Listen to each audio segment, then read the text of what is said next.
Selamat siang dan salam sejahtera untuk kita semua. Perkenalkan, nama saya Rabika Lumbantaruan dengan NIM 1904591, Prodi Pendidikan Geografi, Fakultas Ilmu Sosial, Universitas Negeri Padang.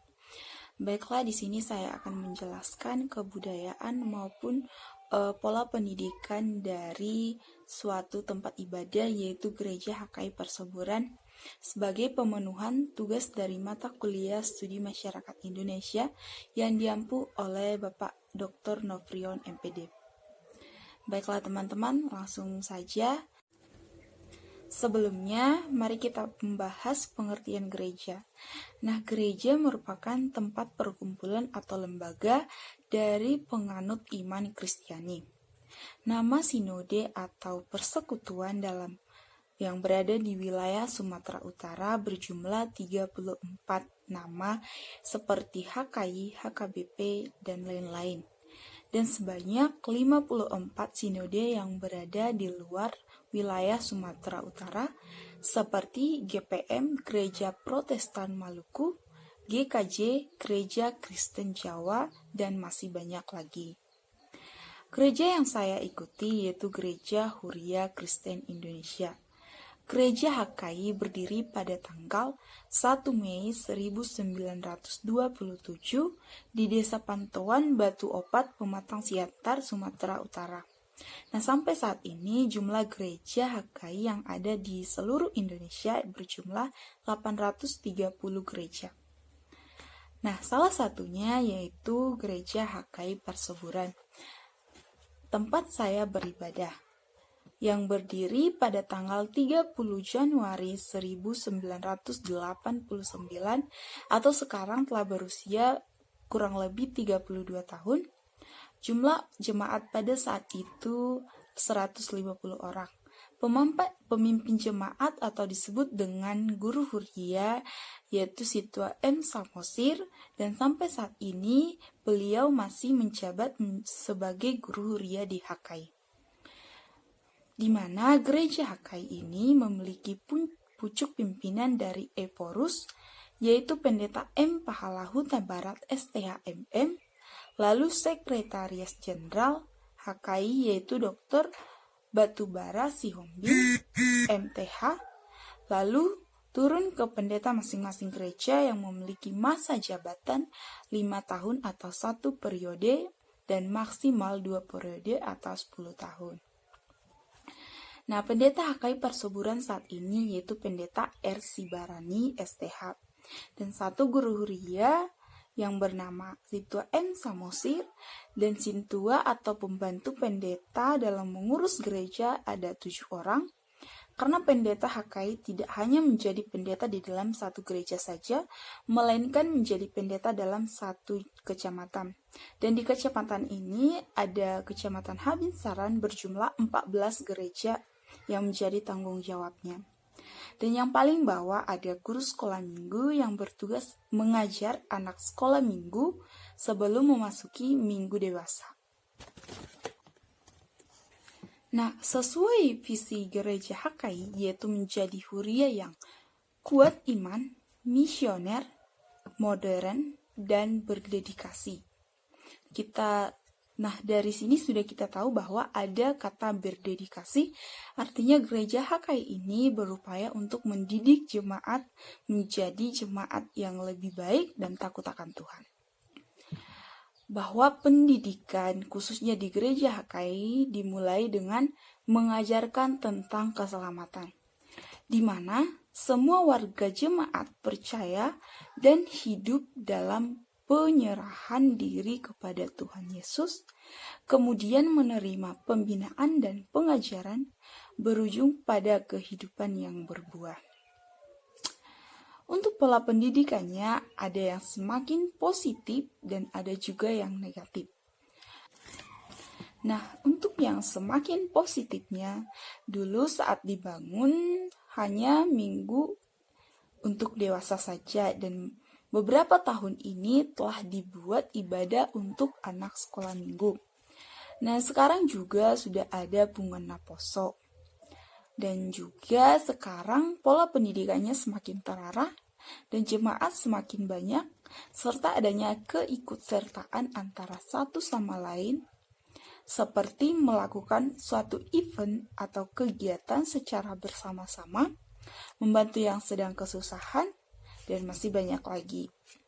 Namun, tak kalah dari yang positifnya, ada juga yang negatifnya. Dulunya ada KOR yang dilaksanakan setiap sekali seminggu di rumah jemaat. Namun sekarang tidak ada lagi. Dan dulu masih ada pengumuman kelompok laki-laki yang membawakan satu lagu setiap hari Minggu, dan sekarang tidak ada lagi. Hanya ada perkumpulan wanita dan remaja saja. Nah, terlepas dari itu, banyak faktor yang menyebabkan hal tersebut. Dan dapat terlihat bahwa pemimpin jemaat dan pengurus telah melakukan berbagai program agar visi misi HKI dapat terlaksana. Untuk nilai lokalnya, karena di tempat ini masih kebanyakan bersuku Batak Toba, sehingga di setiap adat atau acara, maka akan diikutkan dengan agamanya. Dan juga di gereja ini menggunakan bahasa Batak yang sangat kental sekali. Bahkan di isi gereja juga ada yang mencirikan budaya Batak seperti ulos dan masih banyak lagi. Seperti yang saya wawancarai, yaitu Situa M. Lumbentoruan, yang juga sejak berdirinya gereja sudah menjadi jemaat di gereja tersebut. Beginilah orang Kristen atau HKI di Kampung Kami Pasuruan. Baru-baru berdiri, ramai, saat sudah berumur 32 tahun, yaitu HKI. Yang mana jemaatnya terus bertambah setiap tahun. Tapi pada tahun 2019 jemaatnya kurang beribadah gara-gara COVID-19 yang melanda dunia, yang mana jemaatnya 50% setiap minggu datang sesuai dengan peraturan pemerintah. Waktu dulu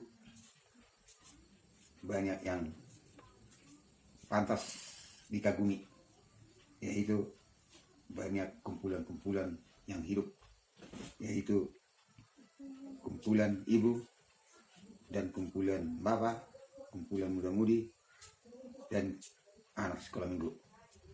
Tapi pada tahun 2019 sudah mulai melemah semua gara-gara COVID-19. Waktu dulu setiap minggu beribadah di rumah keluarga, setiap minggu dibikin oleh para pengurus-pengurus gereja. Tapi sekarang tidak bisa lagi. Maka dengan ini kami bermusyawarah agar semua jemaat berdoa kepada Tuhan Yang Maha Esa supaya COVID-19 tidak lagi hidup di dunia ini. Semoga Tuhan Yang Maha Esa mengabulkan doa-doa kami dan doanya semua supaya beribadah kita seperti biasa dan kumpulan-kumpulan bisa hidup kembali. Maka dengan ini kami harus sengsara untuk sesuai dengan perekonomian yang terus merosot. Anak-anak sekolah pun tidak bisa tatap muka gara-gara COVID-19. Tapi waktu dulu alangkah baiknya umat beragama di kampung kami ini, yang mana gereja berhadapan dengan masjid, saling harga menghargai, hormat menghormati. Begitulah agama di Indonesia, harus saling hormat menghormati. Di kampung kami ini tidak dilaksanakan sesuai dengan bahasa Indonesia. Budayanya orang Batak harus cakap Batak terus setiap minggu untuk beribadah. Baiklah teman-teman, sekian hasil observasi saya dan wawancara saya mengenai rumah ibadah berupa gereja, khususnya gereja HKI Perseburan. Sekian dari saya. Jika saya ada salah kata, saya mohon maaf. Terima kasih. Sampai jumpa kembali.